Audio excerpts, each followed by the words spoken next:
Using your body to communicate. 5 forms of body language communication is not just about what comes out of our mouths. In fact, what we don't say, our body language and use of silence, often sends a louder message than the words we use or the intonation of our voice.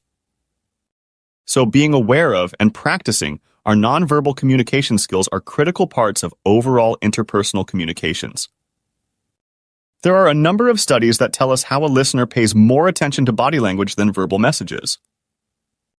This implies that if one's body language is inconsistent with the verbal message being sent, for example, frowning while saying you're happy, the verbal message is less credible.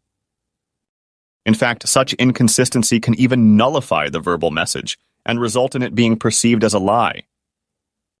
At the very least, inconsistencies between verbal and nonverbal communication can result in confusion, stress, and possibly even conflict. What does body language look like? What do you need to look out for? Eye contact. Eye contact is seen as one of the most important aspects of nonverbal communication.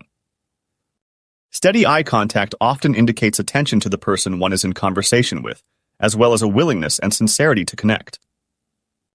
The lack of eye contact can be viewed as defensiveness, nervousness, and/or social withdrawal.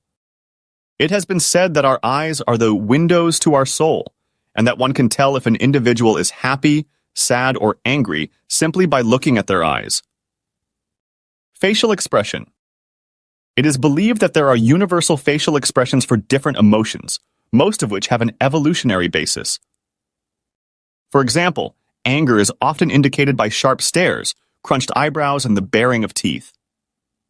Sadness, on the other hand, can be denoted by teary eyes and drooping lips. Note, though, that the expression and perception of emotions tend to vary from culture to culture. Posture. The way we sit down, stand up, or even walk can also communicate a message. For example, slumping in a chair is often considered as a sign of inattention and/or disrespect. Walking with one's head and shoulders down can be interpreted as a sign of nervousness or low self-esteem. Withdrawing to a fetal position can also be indicative of fear and/or depression. The puffing of one's chest has been traditionally interpreted as pride. Specific movements. There are specific movements that have traditionally been associated with certain messages.